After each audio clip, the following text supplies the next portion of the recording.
თავისუფლება რეჟიმის ტყვეებს ისმოდა სტრასბურგში კონგრესის სივრცეში პანელური დისკუსიების პარალელურად ხიდების მშენებლების დაგეგმილ 4დღიან ღონისძიებაზე ქართველ ემიგრანტებს ლევან წულაძის სპექტაკლის ნახვისა და რეჟისორთან შეხვედრის შესაძლებლობა მიეცათ.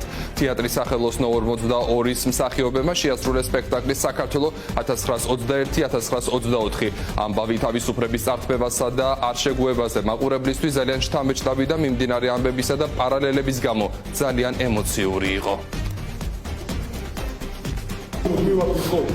პოლიტპატრიოტების განთავისუფლებას მათი რიცხვი უკვე 100 გაცდა და ყოველდღე იზრდება.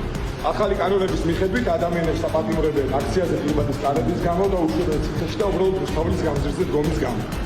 თუ არ ვიბრძოლებთ, სხვანაირად ეს ოროტება კიდევ ბევრ ადამიანს შეიწირავს, როგორც იწირავს დღეს პოლიტპატრიოტებს, რომლებიც არიან ციხეში. ასე რომ თავისუფლება რეჟიმის ტყვეებს და ბრძოლა